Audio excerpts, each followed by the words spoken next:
जो कुछ होली के नाम पर होता है उसमें प्रहलाद तो कहीं नहीं है, उसमें होलिका ही होलिका है।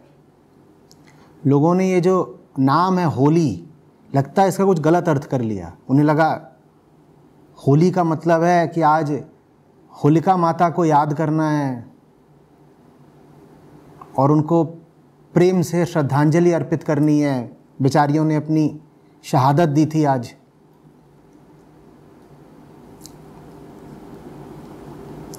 होली का मतलब समझते हैं हम क्या है?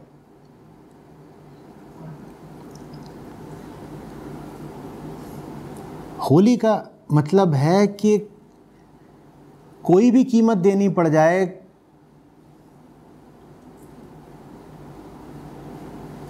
और कितना भी ताकतवर हो झूठ, उसका साथ नहीं देना है।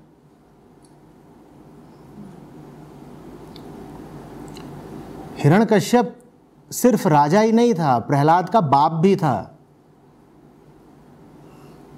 और वो छोटू ने कहा कि तुम चाहे राजा हो चाहे बाप हो मेरे, तुम्हारा साथ तो नहीं दूंगा।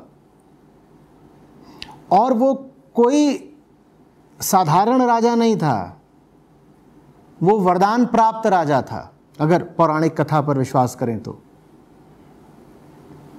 कथा कहती है कि उसने वरदान ले लिया था, दिन में नहीं मरेगा, रात में नहीं मरेगा, अस्त्र से नहीं मरेगा, शस्त्र से नहीं मरेगा, वगैरह वगैरह, आदमी से नहीं मरेगा, पशु से नहीं मरेगा। बड़ा खतरनाक राजा था। समझ रहे हो बात को? इतना खतरनाक था कि उसने पूरे राज्य में पाबंदी कर दी थी कि भाई अब कोई किसी सत्य का या ईश्वर वगैरह का नाम नहीं लेगा, मेरी पूजा करो मेरी। क्योंकि सत्य अमर होता है ना, और अनंत, जिसका कोई अंत नहीं हो सकता। मेरा भी अंत नहीं हो सकता, क्योंकि मर तो अब मैं सकता ही नहीं। जो न जल में मर सकता, न थल में मर सकता, न दिन में मर सकता, न रात में मर सकता, वो तो अमर ही हो गया। तो मैं ही अमर हूं, तो मैं ही सत्य हूं, तो मेरी ही पूजा करो। और वो छुटके ने बोला कि नहीं, नहीं चलेगा। जैसे वो राजा खतरनाक था, वैसे ही वो बाप खतरनाक था, क्योंकि उसकी एक जबरदस्त बहन थी। और बहन के पास कहते हैं कि एक शक्ति थी, कहीं कहा जाता है कि एक दुशाला जैसा था। और पूरा राज्य मान रहा है राजा साहब की बात, तो छोटे ने मानने से मना कर दिया, बोला मैं तो नहीं मानता।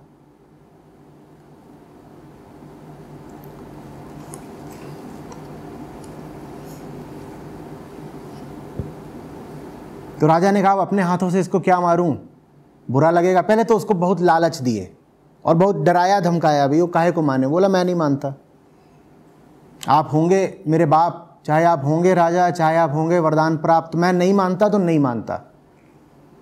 मेरे लिए सच ही सच है, सच ही बाप है, कोई बाप सच से बड़ा नहीं होता।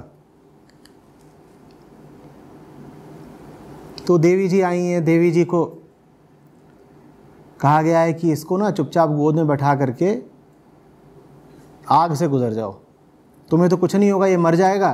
कुछ ऐसी व्यवस्था की गई होगी कि लगे कि दुर्घटना हो गई है, नहीं तो उसको मार नहीं था तो खुद ही मार देता, बहन को काहे को बीच में लाता। तो बहन को बीच में शायद इसीलिए लाया होगा कि लगे कि भाई बुआ के साथ घूम रहा था, बेचारा दुर्घटना में मारा गया।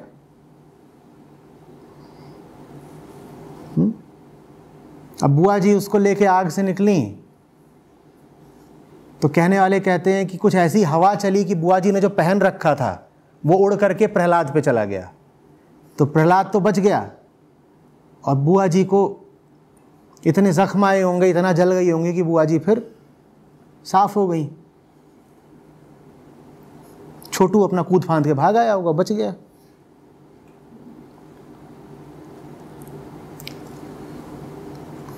ये तुम देख रहे हो पूरी कहानी कहाँ को जा रही है। ये पूरी कहानी जा रही है कि समाज कुछ कहता हो, प्रकृति कुछ कहती हो, परिस्थिति कुछ कहती हो, सत्ता कुछ कहती हो, मुझे करना वही है जो सही है। ये है होली। बात समझ में आ रही है? प्रकृति कुछ कहती हो, परिवार कुछ कहता हो, परिस्थिति कुछ कहती हो, मुझे करना वही है जो सही है। ये है होली का कुल अर्थ। एक दो बातें इसमें और जोड़ सकते हैं, वो मैं बोल दूंगा। इसमें चिकन और दारू कहां से आ गए, मुझे समझाओ, कहां से आ गए? और इसमें ये हुल्लड़ कहां से आ गया, कीचड़ फेंकना और बकलोली करना और भाभी को रंगना, ये कहां से आया, समझाओ। लोगों को भाभीयों से बहुत प्यार हो जाता है होली के दिन। आधे शहर की औरतें उस दिन भाभी हो जाती हैं।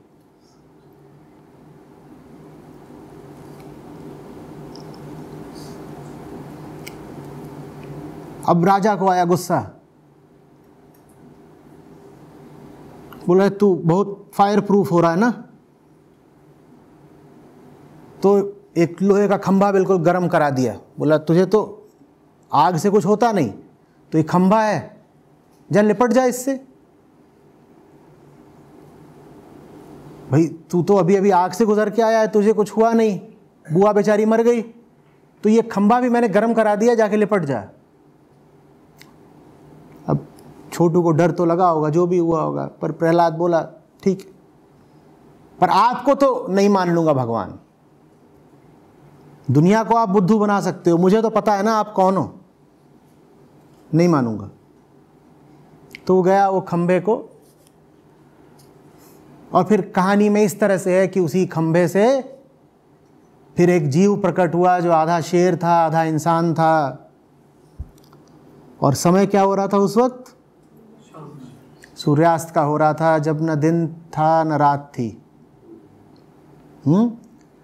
और उसने पकड़ लिया हिरण्यकश्यप को और अपनी गोद में लिटा लिया।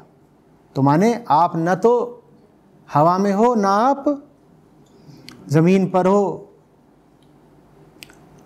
और था कि न अस्त्र से मरोगे न शस्त्र से, माने हाथ में पकड़ी हुई चीज से भी नहीं मरोगे, और जो उड़ती हुई चीज आती है प्रोजेक्टाइल, उससे भी नहीं मरोगे। तो उसने कहा ठीक है, कुछ हाथ में पकड़ नहीं रखा, उसने मारा अपने नाखूनों से।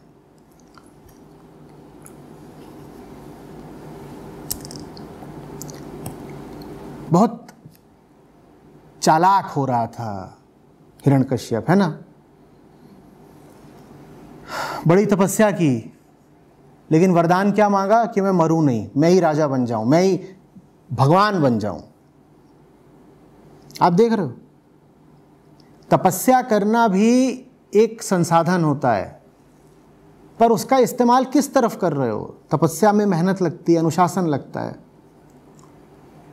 और हम बहुत सारे अनुशासित लोगों को देखते हैं, पर किस लिए इतने अनुशासित हो तुम, पाना क्या चाहते हो? हिरण्यकश्यप ने भी बड़ी तपस्या, बड़ा अनुशासन दिखाया, लेकिन किस लिए? अपने अहंकार को और बढ़ाने के लिए। और फिर बड़ी चालाकी भी दिखाई वरदान मांगने में।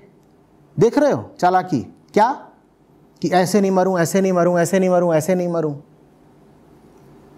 वो सारी चालाकी एक नन्हे की सरलता के आगे परास्त हो गई। इसमें चिकन और दारू कहां है? इस पूरी कथा का, इस पर्व का चिकन और शराब से क्या संबंध है, मुझे समझाओ, बताओ। तुम एक नन्हे बच्चे की सरलता की सफलता का उत्सव मना रहे हो, तुम एक दुर्दांत सम्राट के अहंकार और चालाकी की पराजय का वैभव मना रहे हो। इसमें चिकन और दारू कहां से आ गए?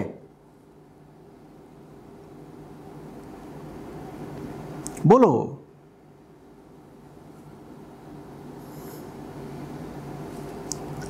ये हम कर क्या रहे हैं धर्म के नाम पर? हम किस हिसाब से अपने आप को हिंदू बोलते हैं? जो हिंदू हैं उनसे कह रहा हूं, कैसे? ये त्योहार रचा गया है आपको बताने के लिए कि अहंकार कितना भी चालाक हो जाए, परम सत्ता से तो नीचे ही रहेगा। तुम्हारी कोई भी चालाकी सच को नहीं जीत लेगी। ये अहंकार इसलिए रचा गया है। ये अहंकार, ये त्योहार वास्तव में सरलता की जीत का त्योहार है। सरलता, मासूमियत, निर्दोषता, कुछ नहीं था छोटू के पास, लेकिन जीता। और जो जो लगे हुए थे उसको मारने में, सब साफ हो गए। ये त्योहार बताता है तुमको कि कितने भी कमजोर हो तुम, कितने भी छोटे हो, गलत जगह सर नहीं झुका देना है। भले ही वो गलत जगह तुम्हारे अपने बाप की जगह क्यों ना हो। बाप से मतलब समझ रहे हो? जिससे तुम्हारा प्राकृतिक संबंध है, जिससे तुम्हारा देह का रक्त संबंध है। प्रकृति के आगे सर नहीं झुका देना है। बाप का अर्थ यहां पे प्रकृति से है। प्रकृति के आगे सर नहीं झुका देना है। सर तो सच के आगे ही झुकेगा। और एक खौफनाक चीज बताती है यह कहानी कि जब तुम सच के साथ चलने लगते हो तो तुम्हारे नात, रिश्तेदार, ये करीबी लोग, यही तुम्हारे सबसे बड़े दुश्मन हो जाते हैं। प्रहलाद जैसे ही सच के साथ हुआ, उसे मारने कोई दूर के लोग नहीं आए। उसकी अपनी बुआ और अपना बाप उसको मारने में लग गए।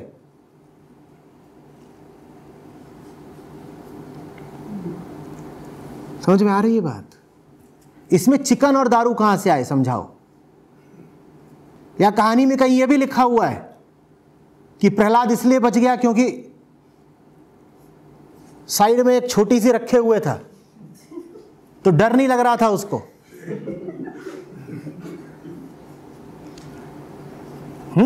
बोल रहा होलिका मौसी, बुआ, अरे क्या हुआ? हमें तो कुछ नहीं हुआ, क्यों जल गई बुआ?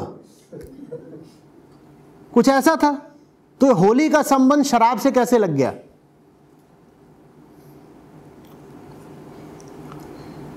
यहां तो जो सबसे बड़ा दुराचारी है उसकी मौत की बात है। वो मुर्गे ने क्या बिगाड़ा है तुम्हारा कि मुर्गा हिरण्यकश्यप है, उसको काहे मारा? बोलो, मुर्गे को क्यों मारा?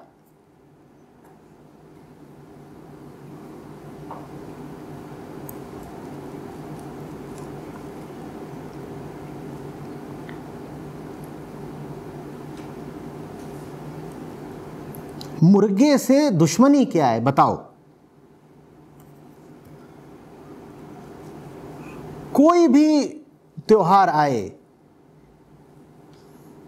उसको विकृत कर ही देना है ना। अभी महाशिवरात्रि बीती तो उस पर भांग, गांजा और ये सब कुछ करा जा रहा है बम बम भोले के साथ। शर्म नहीं आती?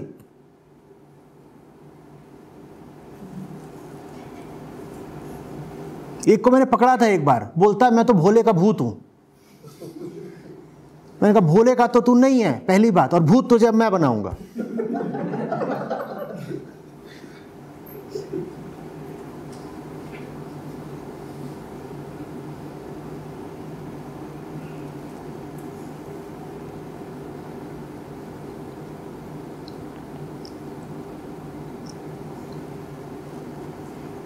त्योहार बहुत सोच समझकर, बहुत तरीके से ईजाद की हुई विधि हैं। हर त्योहार आपको कुछ याद दिलाने के लिए आता है। एक तरह की अनुगूंज है वो, रिमाइंडर। साधारण चीजें जो आप रोजमर्रा की जिंदगी में भूले हुए रहते हैं, उन पर से धूल हटाने के लिए आते हैं त्योहार। साल में 2 बार, 5 बार, 10 बार। जीवन के मूलभूत सिद्धांत आपको फिर से स्मरण में आ जाएं, इसलिए है त्योहार। तो त्योहारों का दिन तो चेतना के विशेष अनुशासन के साथ मनाना होगा ना, या उस दिन और ज्यादा लफंगाई करनी है, और ज्यादा अपने आप को छूट दे देनी है बेवकूफियों की और बदतमीजियों की।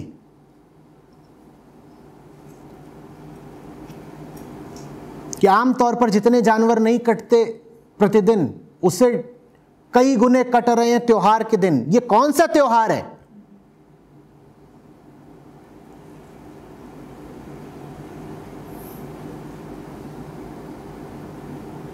चाहे होली हो, चाहे बकरीद हो और चाहे क्रिसमस हो। मैं पूछना चाह रहा हूं, ये त्योहार कौन से हैं जो निर्दोष जानवरों का खून बहाए बिना मनाए नहीं जा सकते?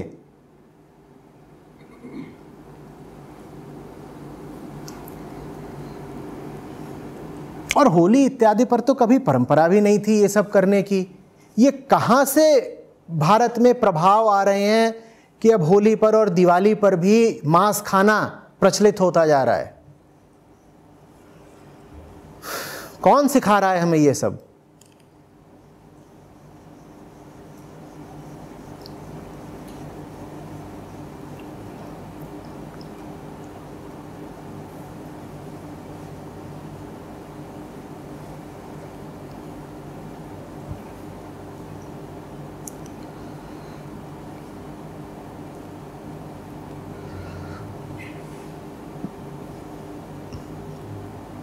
क्योंकि अपने बचपन में मैंने इस तरह की बातें नहीं सुनी थी। ये नई बात सुनने को मिल रही है कि होली पर तो मुर्गा कटेगा ही कटेगा। ये पिछले 10-20 साल में भारत की चेतना पर यह चीज चढ़ी है कि दारू पियो मांस खाओ, दारू पियो मांस खाओ। आपने अपने धर्म पर भी इस चीज को चढ़ा लिया कि दारू पियो मांस खाओ।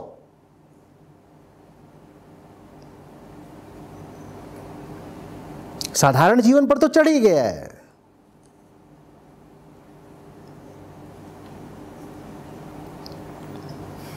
बमुश्किल 25-30% भारतीय अब शाकाहारी रह गए हैं। अभी बस कुछ ही दशक पहले आधे से ज्यादा भारतीय शाकाहारी हुआ करते थे, 2/3 से ज्यादा।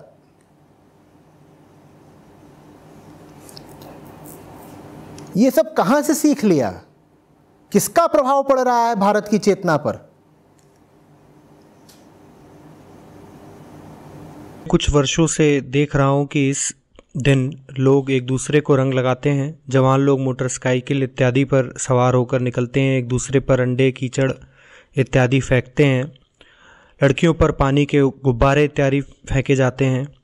मुझे ये सब बड़ा झूठा और बेकार लगता है। मैंने निर्णय लिया है कि इस बार एकांत में अपने साथ समय बिताऊंगा इस दिन।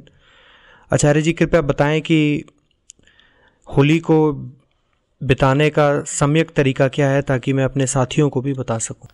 देखो, जब आसपास ये सब चल रहा होगा तो ये तो नहीं कर पाओगे कि एकांत में बैठे रहो। ये तो बड़ी मनहूस सी बात है कि दुनिया होली खेल रही है, एकांत में बैठ गए। हो ही नहीं पाएगा तुमसे। तो जब होली का प्रभाव मन पर पड़ना ही है तो उसको सुप्रभाव होने दो। या तो ये करो कि उस दिन विदेश निकल जाओ जहां होली मनाई ही ना जाती हो। तब तो ये कह सकते हो कि साहब होली पर उपद्रव होता है और हम होली को छोड़ आए पीछे। विदेश वगैरह अगर नहीं जा रहे हो, यहीं पर हो, तो होली मनाओ और अच्छे से अच्छे और ऊंचे से ऊंचे तरीके से मनाओ। भूलो नहीं कि होली का पर्व बेमतलब नहीं है, अकारण नहीं है। बहुत गहरा संदेश छुपा हुआ है उसमें। उस संदेश को याद करो, उस दिन को एक सृजनात्मक रूप दो। भाई, तुमने कहा अंडे फेंके जाते, अंडे हमेशा तो नहीं फेंके जाते होंगे। अंडे फेंकने की प्रथा भी किसी हुनरमंद ने कभी शुरू ही करी होगी, पोल्ट्री वाला रहा होगा, कुछ बात होगी। तो जब कोई ऐसा हो सकता है होनहार जो होली पर अंडे फेंकने की प्रथा शुरू कर सकता है, तो होली पर कोई अच्छी प्रथा तुम भी शुरू कर सकते हो ना। हो सकता है कि तुम्हारी प्रथा को अभी 5 ही 7 लोग माने, पर अगर चीज अच्छी होगी थोड़ा विस्तार लेगी। अब मान लो बहुत विस्तार नहीं भी लेती तो भी तुम्हें तो ये आश्वस्ति रहेगी ना, सुकून रहेगा ना कि तुमने कुछ अच्छा करा। तो होली के पीछे जो भावना है उसको समझो और उसके अनुसार होली को मनाओ। कितने तो प्रतीक जुड़े हुए हैं ना होली से। हिरण्यकश्यप का अहंकार, हिरण्यकश्यप का अहंकार। उसने अपने पूरे राज्य में निषेधाज्ञा निकलवा दी, बोला यहां कोई विष्णु का नाम नहीं लेगा। अब उसको जो ताकत मिली है किससे मिली है? विष्णु से मिली है। और उस ताकत का इस्तेमाल वो किसके खिलाफ कर रहा है? विष्णु के ही खिलाफ कर रहा है। अब ये इतना जबरदस्त प्रतीक है ना? क्या इस प्रतीक को केंद्र में रख के होली पे तुम कोई नई प्रथा नहीं बना सकते? अब ऐसी बात कर रहे हो, आना होली के दिन संस्था में हम ही लोग बैठ के कुछ सोच लेंगे कि चलो इस प्रतीक को ध्यान में रख के कोई नई प्रथा निकालते हैं कि जिससे सब कुछ पा रहे हैं कम से कम उसके खिलाफ ना जाएं। और हम ये खूब करते हैं, हम कहते हैं हमारे पास आज ताकत है, हम लड़के दिखाएंगे। और लड़ तुम किससे रहे हो? तुम उसी से लड़ रहे हो जिसने तुम्हें ताकत दी। तुमने अपने ज्ञान का, अपनी शक्ति का इस्तेमाल किसके खिलाफ कर लिया? भूल ही गए कि उसी के खिलाफ जिससे तुमने ज्ञान पाया, जिससे तुमने शक्ति पाई। जो ऐसा करे उसका नाम हिरण्यकश्यप। और ऐसा करने की हम में प्रवृत्ति बहुत होती है, सावधान रहो, ठीक है? और उसके बाद क्या देख रहे हो? और कई प्रतीक हैं, जितना मुझे अभी स्मरण आता आ रहा है बोल दूंगा। उसके बाद ये देख रहे हो कि बड़ी हार मिली कि उसका अपना ही लड़का उसकी आज्ञा नहीं मान रहा है। ले अरे बाप रे, पूरे राज्य को तो उसने डरा दिया, बिल्कुल धमका के हड़का दिया है, मानोगे नहीं तो ये। और उसका अपना ही छोटू वो कह रहा है नहीं मैं तो विष्णु भक्त हूं, मैं तो विष्णु को ही पूजूंगा, मैं नहीं मानता डैडी। अब डैडी ने जितने तरीके से हो सकता था, लॉलीपॉप दी होगी, ये दिया होगा उसको, एक्सबॉक्स दिया होगा, जो कुछ भी दिया जा सकता है, वो काहे को माने? वो भी प्रहलाद फैला हुआ है, कह रहा नहीं विष्णु चाहिए। अब होलिका दहन हम करते हैं, उसमें लकड़ी काहे को जला रहे हो यार? एक तो लकड़ी बची नहीं, ऊपर से फॉसिल फ्यूल है, वो नहीं फॉसिल फ्यूल तो नहीं है पर ऑर्गेनिक फ्यूल है, उसमें कार्बन बहुत है। कार्बन जब भी जलेगा तो क्या निकलेगा? कार्बन डाइऑक्साइड निकलेगी। क्यों ये हरकत कर रहे हो? फिर पहले तो सब काम गाँव में होता था, तो मिट्टी थी, मिट्टी के ऊपर लकड़ी वकड़ी रख के जला दी। अभी आजकल होलिका कहाँ चौराहे पे जलाते हो? तो जो सार्वजनिक संपत्ति है वो खराब करते हो, चौराहे पे जाम लगाते हो। कोई बेहतर तरीका हम निकालते हैं ना, कोई ज़्यादा सुंदर तरीका, कोई ज़्यादा धार्मिक तरीका निकालते हैं ना। इसमें क्या धर्म है कि किसी को कुछ पता ही नहीं होली के मर्म के बारे में, होली के संदेश के बारे में, और यहाँ किसी के घर से कुर्सी उठा करके डाल दी है, होलिका में जला रहे हैं। हाँ, मैं छोटा था, क्रिकेट खेलते थे, एक था जो कि बल्ला और गेंद अपनी लेके आता था और बोले कि देखो पहले बैटिंग हमारी होगी, और पहले बैटिंग करे, जल्दी आउट हो जाए तो बल्ला गेंद लेके चला जाए। तो जनता ने टोली बना के उसका बल्ला ही डाल दिया। बोले ये सब पाप जल रहा है ना, इसमें ये जलना चाहिए।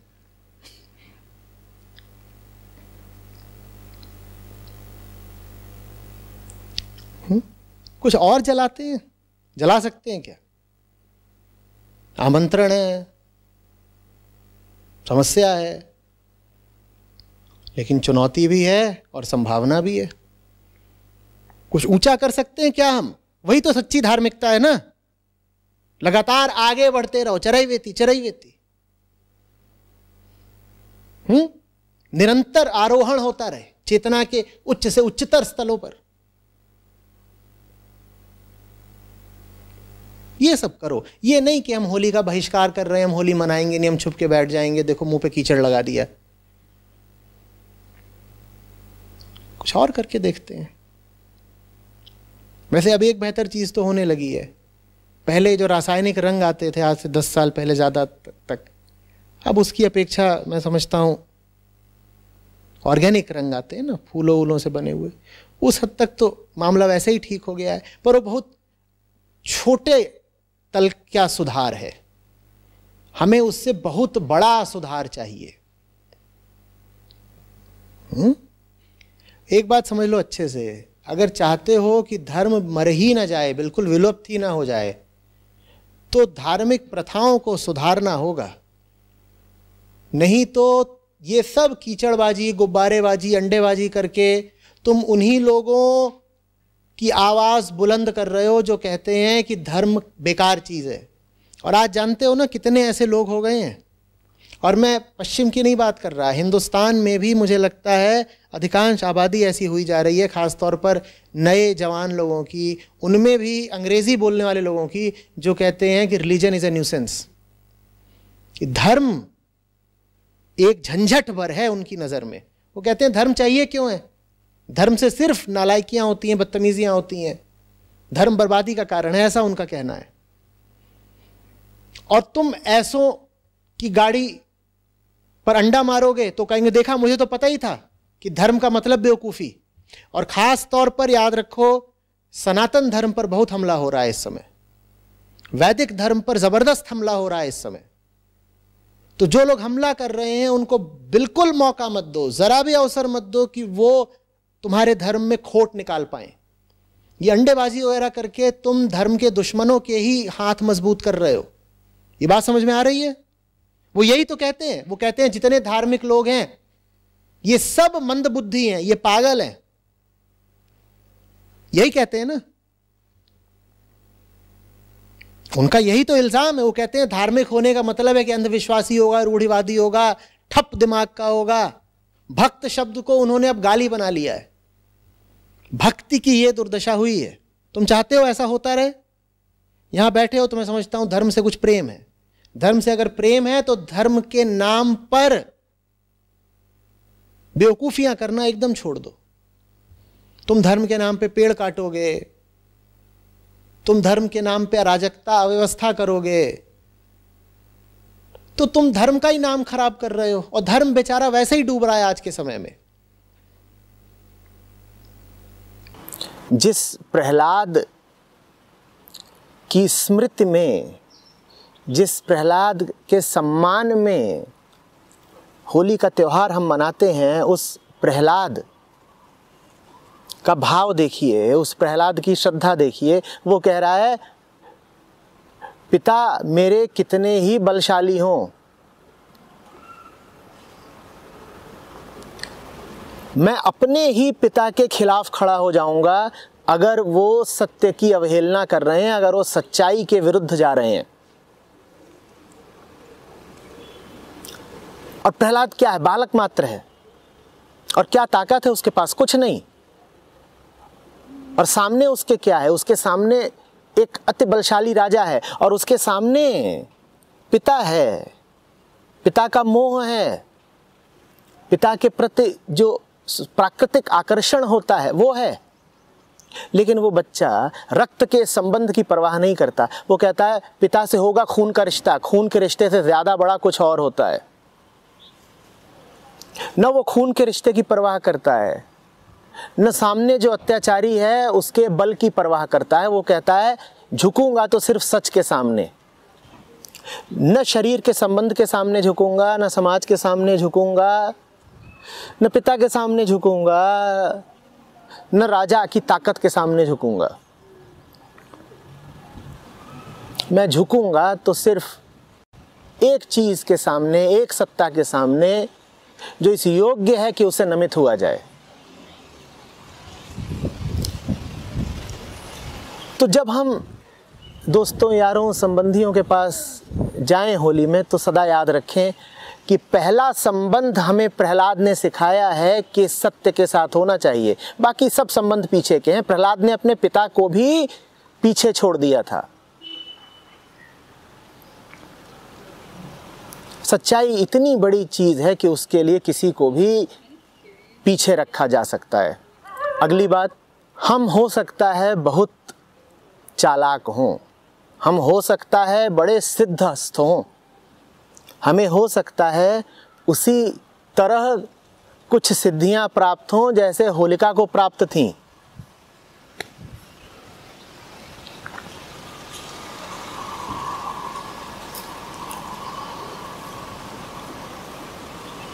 कोई सिद्धि काम नहीं आएगी। होलिका ने बड़ी चालाकी खेली।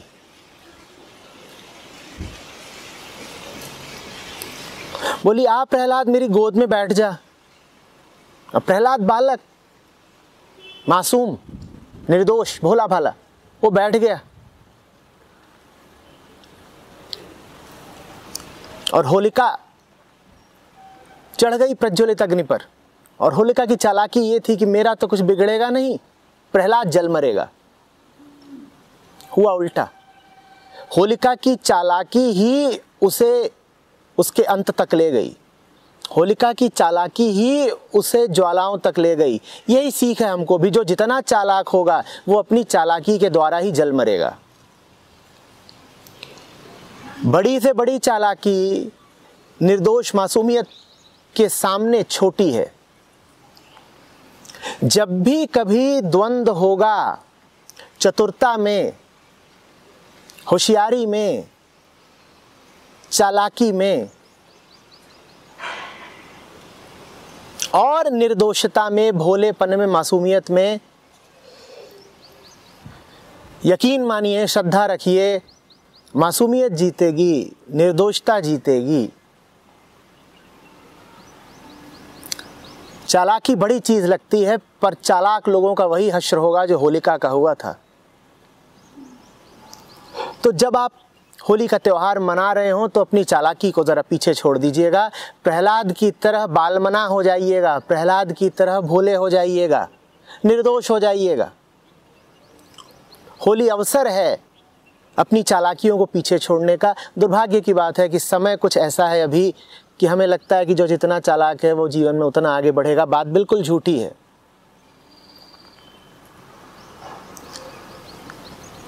एक सीमा तक चालाकी जाती है, उसके बाद वो अपना काल स्वयं बन जाती है, अपनी ही ज्वाला में स्वयं जल जाती है।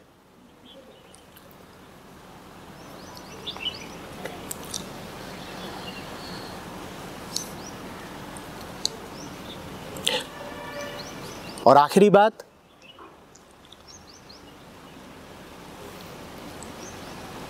जिससे सब कुछ मिला हो उसके ही खिलाफ खड़े मत हो जाना।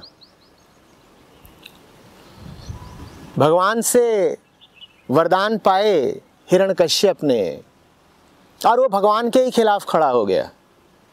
और अहंकार की ये बड़ी पहचान होती है, उसे जिससे सब कुछ मिला है वो उसका ही विरोध करने लगता है। विरोध ही नहीं करने लगता, जिससे सब कुछ पाया है वो अपने आप को उससे ही ज्यादा बड़ा समझने लग जाता है।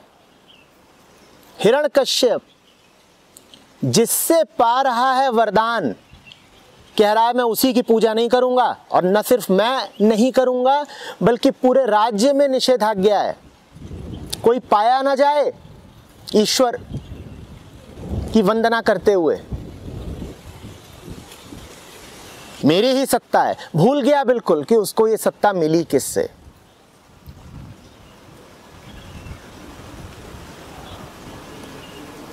वैसा ही इंसान का जीवन है। बिल्कुल भूल जाता है कि जीवन मिला किससे है। बिल्कुल भूल जाता है कि ये सूरज, ये चांद, ये हवा, ये पानी ना हो तो उसका क्या होगा। बिल्कुल भूल जाता है कि ये धरती उसने कमाई नहीं है। बिल्कुल भूल जाता है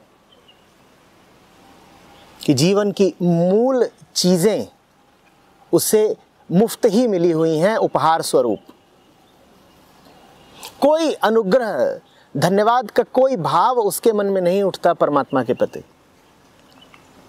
बल्कि वो परमात्मा के ही, सत्य के ही खिलाफ खड़ा हो जाता है, झूठ का पैरोकार बन जाता है, अपनी जिंदगी ही झूठ पर आधारित कर देता है।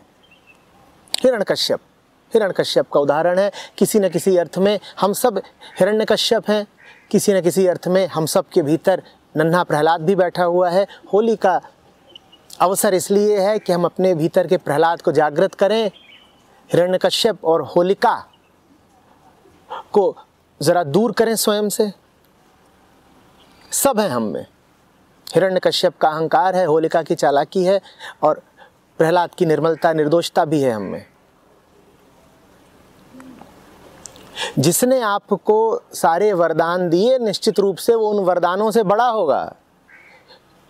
जो ईश्वर आपको वरदान दे सकता है कि ना आप दिन में मरेंगे, ना रात में मरेंगे, ना अंदर मरेंगे, ना बाहर मरेंगे, वो ईश्वर उन वरदानों को काटने का उपाय भी जानता है। होंगे आप कितने भी बड़े, होंगे आप कितने भी सामर्थ्यशाली, चतुर, चालाक, जिसने आपको सब कुछ दिया है वो आपसे बड़ा ही है और आपसे ज़्यादा चालाक है। ईश्वर के बारे में कह सकते हो कि वो चालाकों से ज़्यादा चालाक है। होगा तुम्हारे पास बहुत कुछ, उसके पास तुम्हारी सत्ता को काटने के बड़े उपाय हैं। उसने तुम्हें ये दे दिया वरदान कि ना घर के अंदर मरोगे ना बाहर मरोगे, तो वो तुमको चौखट पे मार देगा। दे दिया उसने तुमको वरदान कि ना दिन में मरोगे ना रात में मरोगे, तो वो तुमको गोधूली बेला में मार देगा। परम सत्ता सब पर भारी पड़नी है, उसका विरोध मत करो, उसके विरुद्ध मत खड़े रहो, उसके सामने नमित रहो, प्रेम की भावना रखो, श्रद्धा रखो। तो ये कुछ बातें हैं होली के पर्व के विषय में। अब जब हम सब होली खेलें तो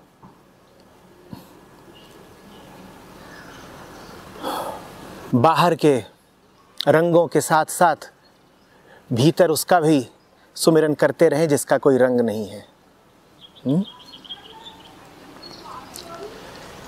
मन के बहुतक रंग हैं, पल पल बदले सोए, एक रंग में जो रहे ऐसा बिरला कोय। बाहर के रंग सुंदर हैं, शुभ हैं, भीतर उसको भी याद रखिएगा जो सब रंगों से आगे का है। होली है ही इसीलिए ताकि उसका स्मरण सुमिरन हो सके।